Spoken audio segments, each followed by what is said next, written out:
live with Real Talk with Candy and Garrett. Yeah, we're at Golden One. I called a foul on you. It's hilarious.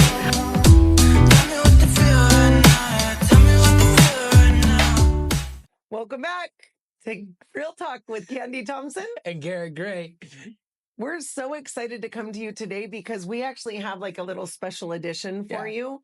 So this week, we're actually focusing solely on the journey and the success of the Argonaut varsity boys basketball team. We are. And I think that's a pretty big thing going on in this county. I mean, I think any sport that we have between both high schools, when they get this far, it's exciting. It is. Right? It's exciting to be there for the kids and how hard they're working. And I was talking to my buddies yesterday, and they're like, why do you even care? I'm like, because I know these kids. I have personal investment with these kids now that I work there, and it's just super cool to watch them get out there and work hard. It's so fun. So we, and it's really exciting. I mean, Amador County is a very unique county also, that we really rally around our schools in a way like almost like a private school community. I mean, when we go to away games, 3 hours away, we often have more fans than the home team.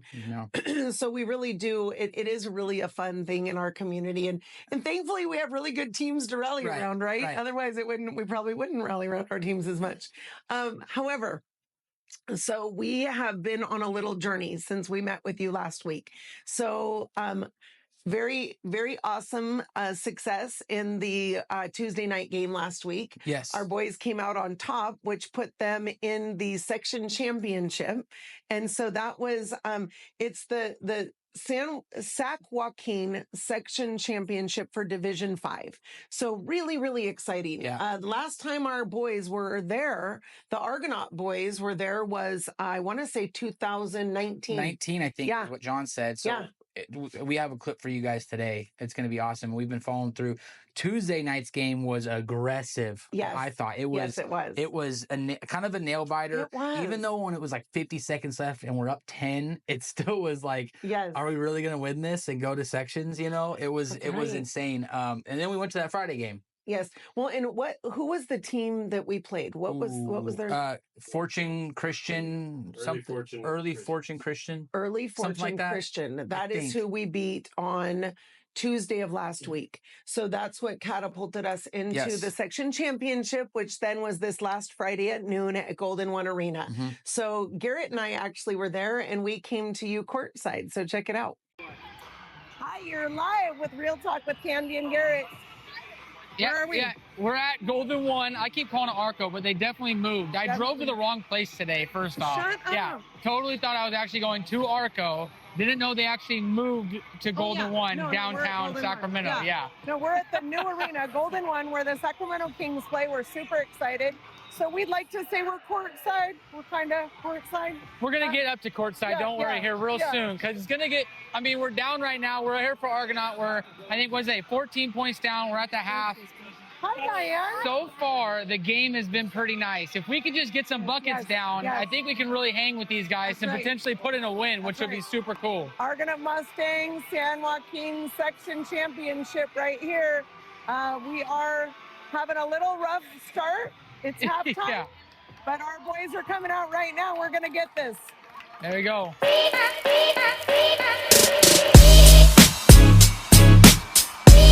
go, boys! It's not big.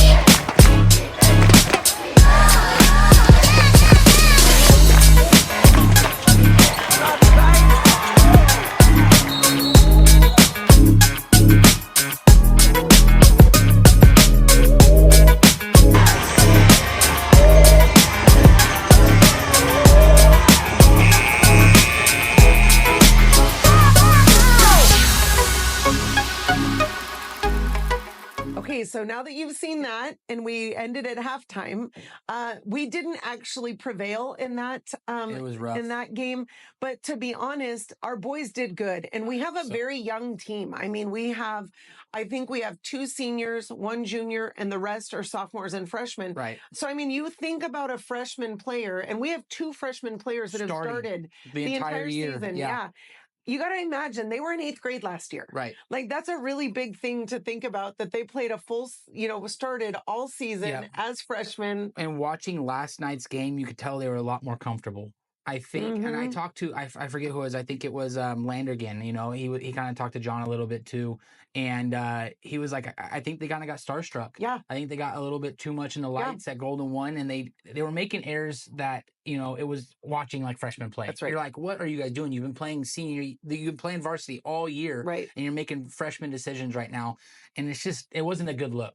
We still hang in there though. We did. We only lost by a little bit, but when you have another team that has one player that literally had 49 points and would not miss a shot, even the weirdest shots ever, did not miss. You just can't beat that. I mean, the guy almost beat us single-handedly. Literally. We only beat him personally by 20 points. Yes, and we don't. So with that team, I feel like we didn't dominate in the very first quarter. And that literally is the only thing that killed us, because that is the amount of points that we were down pretty much the whole game until the very end. I agree. And so it was starstruck. It is, and it's just a different environment. Yeah. Like I know we as a school and as a district have actually been blessed to play at, it was Arco Arena and now Golden One many times. So we actually know the dynamic in there, and it's different.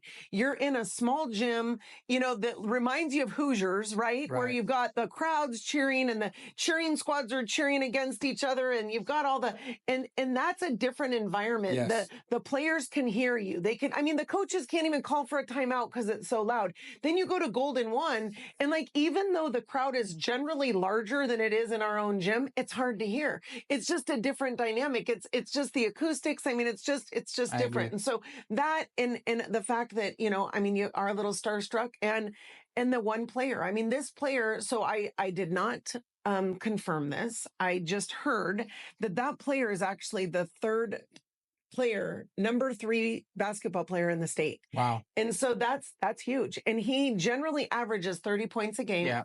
And so when you're watching film or video before games, because that's you're strategizing, right? They strategized against this team, and we actually played this team once before in the preseason tournament, and he scored 20 against us at that time. Wow. So now you're looking at okay, how do we defend this player, right? Yeah. Because preseason's a little bit different. So defending this player, that literally was their entire strategy, and you couldn't stop him.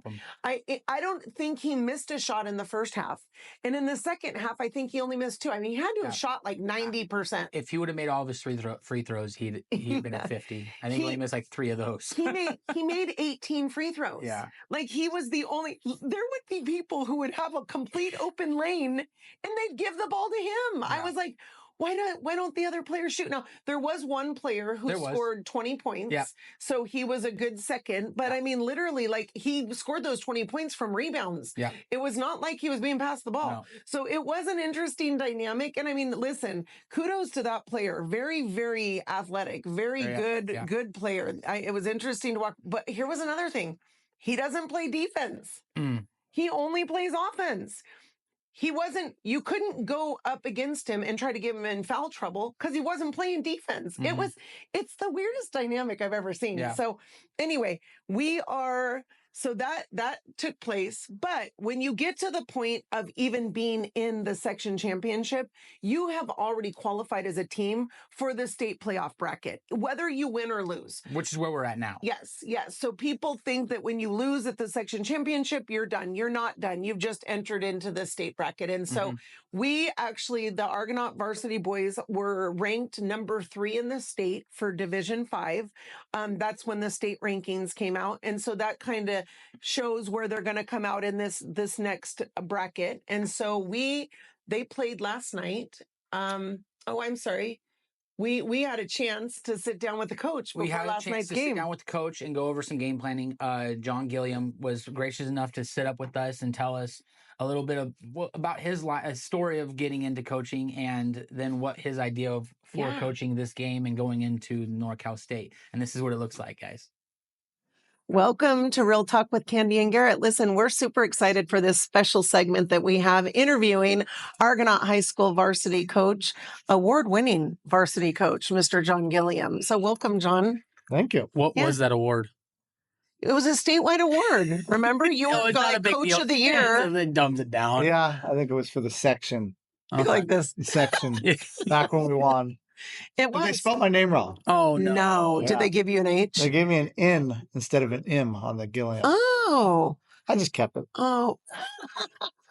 I mean, it's easy fix, though. Yeah, you can take it into JB's. I'm it was sure good humility, tune you keeping a name that was... Okay, so we're so excited with this young team. Tell us a little bit about your team right now. Tell us the kind of just the makeup of your team. Dynamic. Yeah. Yeah. Well, as far as... I've got a lot of young guys once playoffs started, but I'm starting 2 freshmen and 2 sophomores all year. We have 1 senior, kind of rock. Yeah. Our captain, Mitchell McMahon. And then the people I sub in, it's like kind of 1 junior, 1 sophomore getting big minutes. And then, I brought up a couple more freshmen after the JV season. They've been with the playoffs, a couple more sophomores. So I don't know the exact numbers, but it's definitely more freshmen and sophomores than upper class. Yeah. It's a very young team, and it's so much fun. I mean, the talent that they have, these young players, it's literally like dumbfounding to watch them. It's so exciting. Well, it should be exciting for the next couple of years, too. I mean, not just this year that we're also focused on, but just kind of watching that grow. And you're like, man, I'm going to have a stellar team also the next 2, 3, 4 years from now if they stay with it and continue keep being receptive and coachable, right? Yeah, that's the hope. I mean, you always get worried because like our senior, is a pretty big part of our team this year. So you always get worried how they're going to fill that vacuum, that void next year. But it's kind of been a long thing coming. I started a Motherlode Miners basketball program back in like 2016.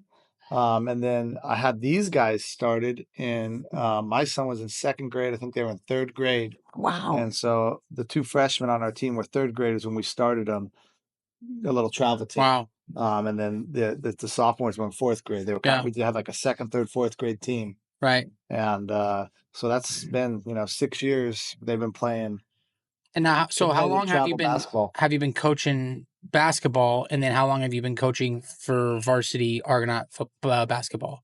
Yeah, so I mean, I kind of coached all through college as well, just like youth teams at Upward Bound, and just find different programs at college to coach. At junior high teams in Chico, and then but I was also officiating basketball at the same time. Right. So after college, I got a job at my alma mater, which is Hoopa Valley High School up in Humboldt, Trinity County. And I stopped refereeing at that point.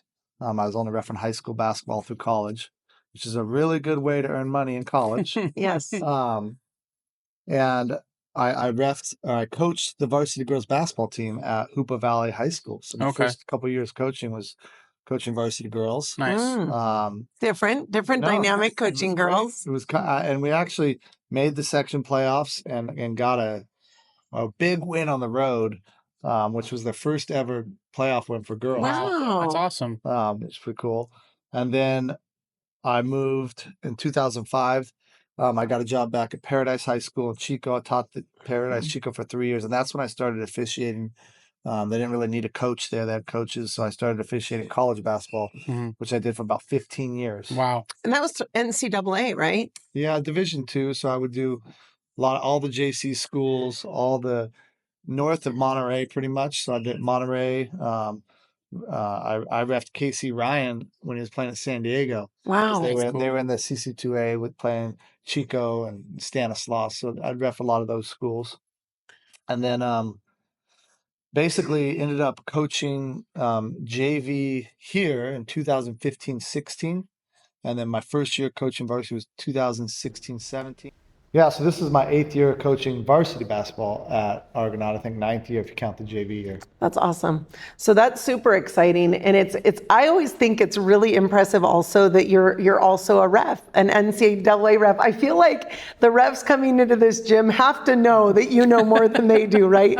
They're reffing Division V basketball, and you're an NCAA ref. But it's hilarious to me because I've even heard you say to your players before, "I'd have called a foul on you." It's hilarious. Well, it didn't help me on Friday because one of the refs in that game was the guy I've refed many games with. Really? And I was pretty frustrated with Was it him. the super tall guy that was calling everything against us? No, it was a bald guy. Okay. Well, we all bald.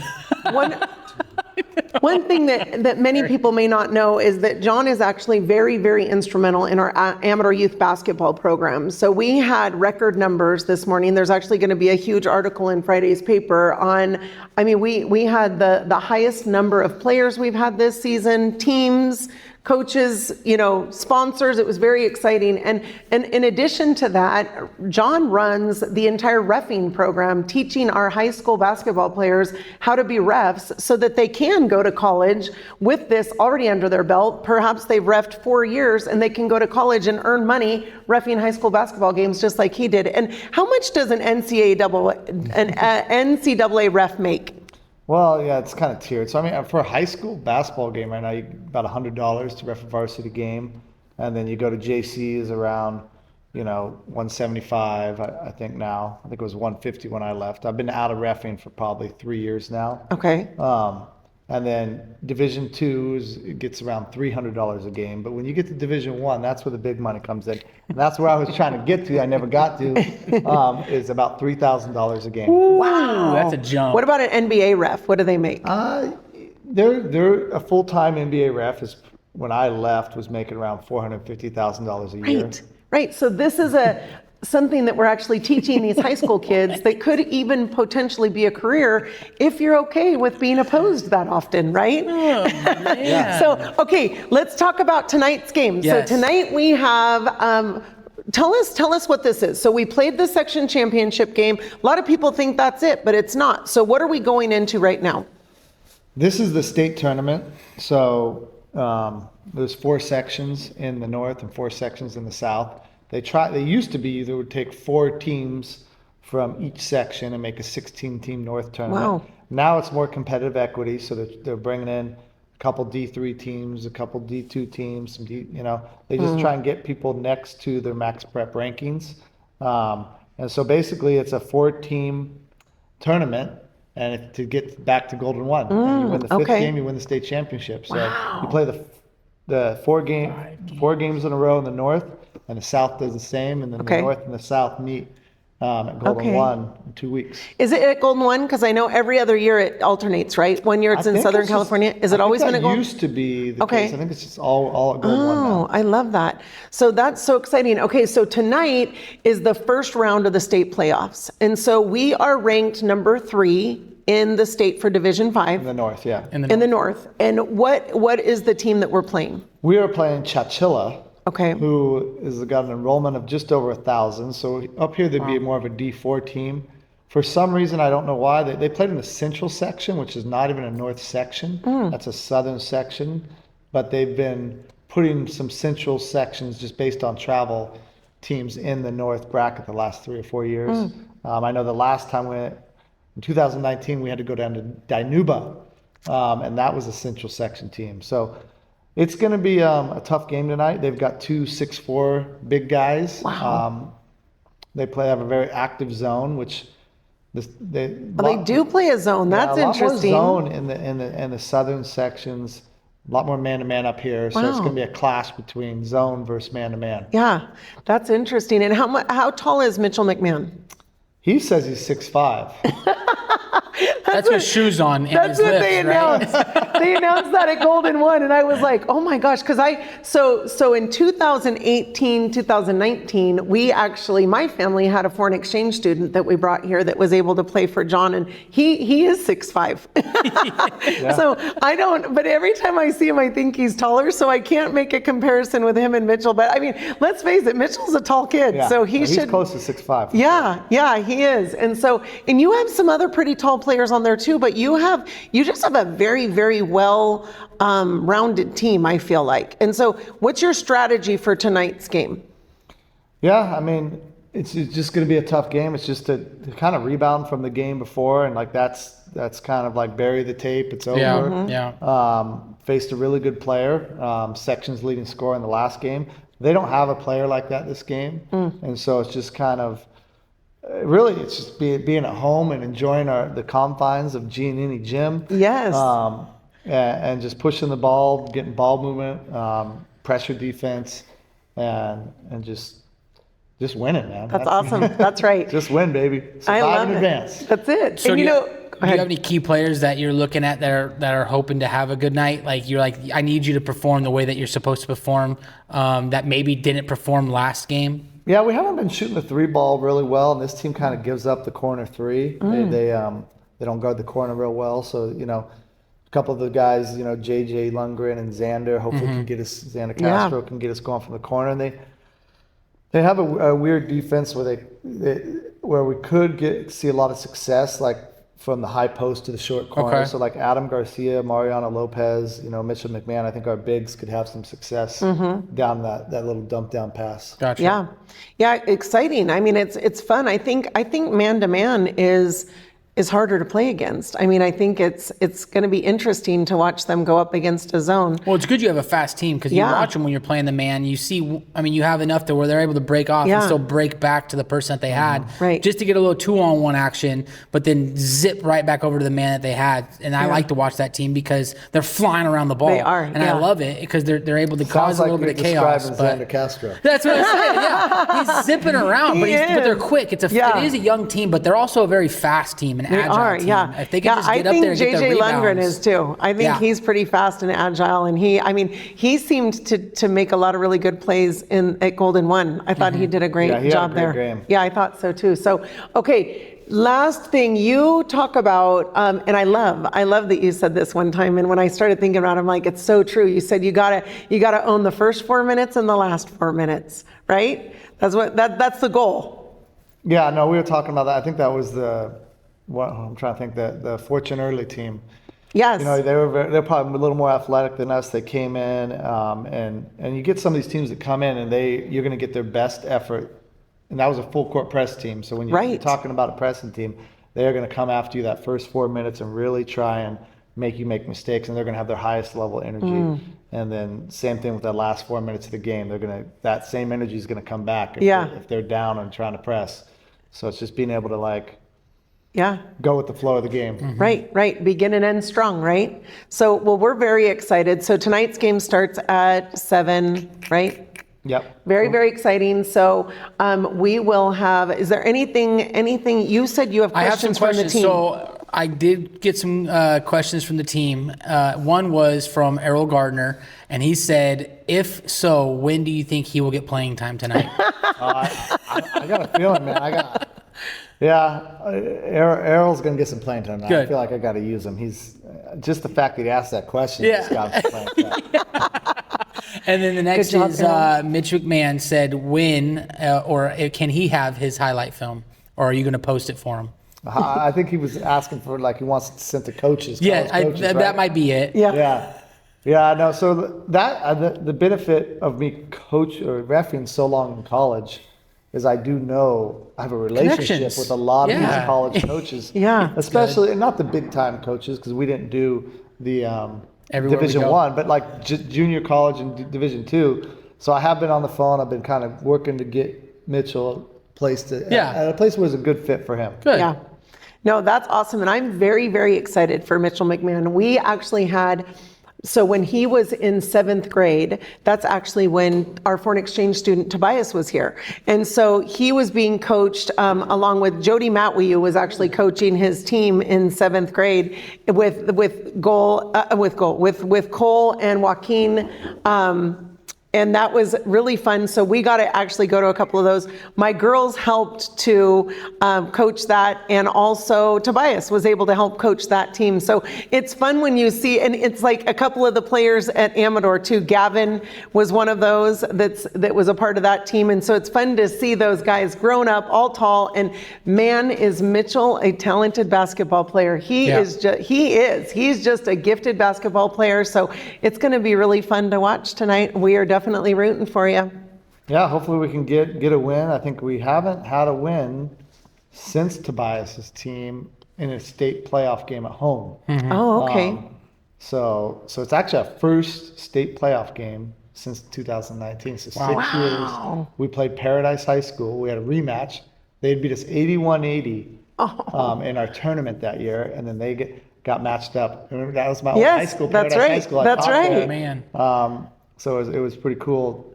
That's our last time we won. So hopefully we can get Tobias a win tonight. That's right. Yes, that's right. Okay, well, we're super excited. Hands in, guys. Okay, we're going to go win on 3. 1, 2, 3. Win. Love it. So That it was was interesting. exciting. I thought it was interesting. Yeah. I didn't know he was a NCAA ref for years. I didn't know that. Yeah. Yeah. Well, so how I met John was through the school, right? Okay. And when I first started, he was still working at the junior high. So we only met just because I knew Jasmine Hadrick and she knew him, and just from acquaintances, right? Like maybe seeing him out every once in a while, getting the face of the name. Yeah. This is the first year. I think this year it feels like it's been 2 years, but this is the first year I've actually got to sit and have conversations with him now that he's at Argonaut High School. So I didn't know he actually lives down the street from my parents. So it's kind of crazy, but small world. And where he came from, just kind of getting that life story. I was kind of really intrigued in how his whole process was to where he is now. So I think that's awesome. Yeah, John's a great guy. They have an amazing family. I mean, he has a brother in this area. His dad was at the game last night. I mean, the Gilliams are a really awesome family. Yeah. His wife, Jen, is amazing. Jen was a baller. Really? She played in college and she was a big time basketball. She is. Coaching. She's not just there to look beautiful. She's there because that girl's a baller. And she always reminds me of that dressed up, what's that WNBA coach? Yeah. Short hair. It's just funny because she's all dressed up, but John's still looking like he's a PE teacher. I mean, he tries to doll it up a little bit, but it's so funny. I mean, they're a basketball family. Yeah. I mean, literally, their kids have grown up on the basketball court, and so it has been really fun to follow this journey with John. And as you just saw in the in our interview with him, we experienced John when we had we knew him before. We've loved John for many, many years, but we got to experience him firsthand with our foreign exchange student. Yeah. So that, we had, going to all his games and going to all my girls' games. I mean, that was a full year of basketball for us. And so, really, really fun. And actually, that was the last year he said that they went to the state playoffs. That's what he said. And it was really interesting that some of the players he's been teaching and coaching for a very long time. So I think that's just a great way to just get the program to build and keep going. And I see a very longevity of this team now is awesome. Now, also, I don't want this to oversight it. We also had girls in NorCal. We did as well playing yesterday. Yes. They were away though, so we didn't really get a lot of information from them. But we're gonna come back with you guys. With the scores and stuff. Has anybody looked that up? I'll update you. So the varsity girls lost by 40. Girls were, they actually were one game away from making it to the Golden One Arena. Yep. They ended number 3 in the league this year, which was phenomenal because they have an entire new coaching staff. Yes. I mean, the coaching staff for the last gazillion years retired. They were amazing. And it was time. They have grandbabies, like their time. It's just that the transition was time for them, right? We would have loved to still have them, but it was time for them. Right. And so the new coach came on and he did an incredible job. He actually got Coach of the Year for Division 5 league. Yeah, it was amazing. First year, Coach of the Year. Awesome. So we are so proud of him. Yeah. And these girls did amazing. And that's phenomenal. That was a dramatic change. Well, they had a couple of, freshman starters that are now seniors that have been playing, with the old coaching staff. I think actually went back to back Golden One times when they were freshmen. Yes. So now coming to senior year, they were able to hold strong. New coaching staff, good core group. I think they tried really hard, and good job, girls, for making it that far. They did. They did. So they made it one game away from Golden One, or they would have played for the section championship. So they went to the semifinals of the section championship, but they still qualified for the state playoffs because that's how that works. So they played last night also the same as we did, and they did not fare as well. They also didn't start in the bracket as high. So I want to say they were like number 11 in the state bracket, which means they're playing a team that's, ranked much higher. And so they did give it everything that they have. They came up short last night, but it's been a long time since they happened. Yeah. I mean, I don't think it's been a long time since the girls have gone to the state bracket, but they did amazing. And we're very, very proud of those girls and of the coaching staff for that. So one thing I wanted to mention that we actually didn't bring up in our interview with John was he has a son who's in 8th grade. His son Carson is coming up next year. Nice. So when he's talking about like this Motherlode Miners traveling team that he's been coaching since Carson was in 2nd grade, the guys that are freshmen this year were in 3rd grade, and a couple 4th graders, that's the team that he's been coaching for the last 6 years. Yeah. And so now they're here. So this group of guys, they're going to lose 2 seniors. He talked about Mitchell McMahon, who is literally a rock for this team. He's going to be gone next year, but boy, JJ sure stepped up in last night's game. Yeah, finally. I think he's probably getting over that sickness or something he had because the qualifying game to get into sections was rough. Sections, he just couldn't get anything going. He did pretty good though. He drove in. He had a great game. And then I think last night he was just on fire. Back-to-back threes. He was killing it, man. It's fun. It's fun to see that. And so last night's game, we came up against Chowchilla, which is a unique game because how it breaks down when you get into the state bracket is that you've got the North and the South. And so you guys heard that with John sharing how that works. And that the South, that this is a team that's kind of the South. I mean, Chowchilla is a distance. And so for them, it was interesting to watch. Fresno. I did not know until our interview with John that the South pretty much plays a zone and that the North plays man-to-man. And I feel like that was a contributing factor in their major loss yesterday. I mean, it's different when you're used to a zone play and you've got a little bit of wiggle room in your play and then you're up against a man-to-man team that's right on you. That does throw you for a little bit of a loop. They did have one player who dominated it. I mean, number 3, he was really good. And there was a moment where he was like taking the whole game into his own hands. But there was a time where they had 26 points and he had 19 of them. So he did really good. We've got to give him credit. I think his parents were sitting behind me. But I mean, a super great player. And so last night's game, we were so excited to win. And so now we won, what was the score, Adam? We'll put it up. You'll see it. I have a picture of it from last night's game. So you guys will see that. So now this takes us into the next game for Thursday night. Yes. And it's away. So tomorrow night. No, tomorrow night's not away. Tomorrow night's not away? No. Oh, fantastic. So how home team advantage works is that you just have to be ranked higher than the team that you're playing. Oh, okay. And we're number 3. So the number 2 team in the state bracket was the team that we played at Golden One Arena with Mr. 49-pointer. Just happened to have They lost last night. And the number 1 team almost lost to the number 16 team. Yes, they only won by 2 points. So there is some hope for us at the end of the tunnel. That's so exciting. So we were thinking there could be a chance that if we win tomorrow night's game, that we are then going up against the team that we played at Golden One Arena in their gym. So they're ranked number 2. We're ranked number 3. That means they would have had a home court advantage. And they lost last night. And so we're sad for them. That's a sad thing. But we're very excited for us. So this is very exciting. So you guys have to stay tuned for definitely fill the gym tomorrow night.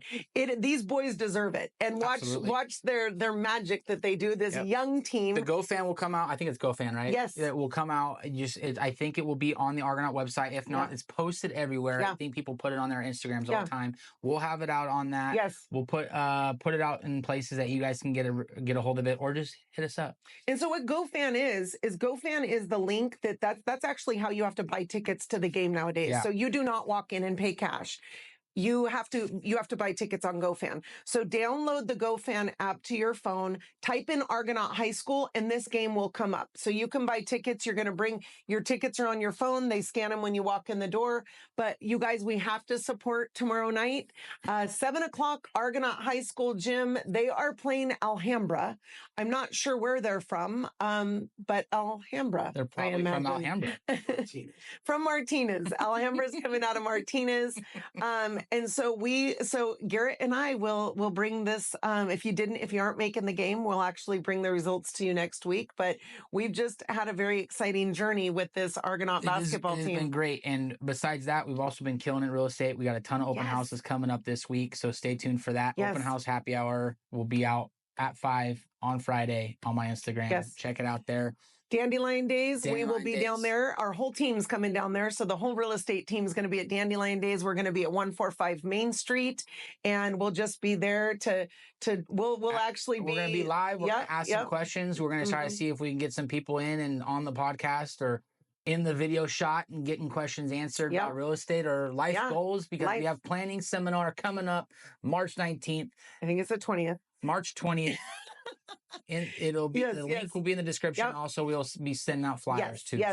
So we are so excited for you to have you guys on this journey with us. Please make sure that you subscribe. So we love that you view, but we get a ton of viewers, and not all those viewers are subscribed. So that little subscribe button right there above where you're watching us right now, just click subscribe. All it's going to do is give you a notification when we post a video. And we're trying to get to the road to 50 so we can actually go live and not do recording all the time. And we'd like to go live at Dandelion Days. So if you can subscribe and tell all your friends before March 15th, that would be great. So anyway, thank you guys so much for tuning in, and we'll see you next week.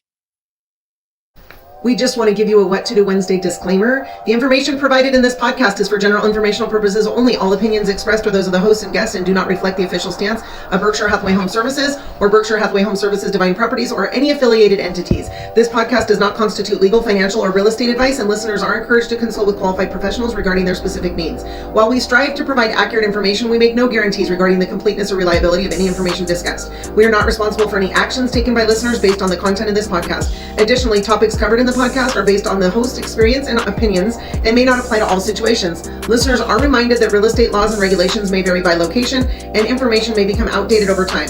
By listening to this podcast, you agree to release the host, guests, and any associated entities from any liability related to the topics discussed.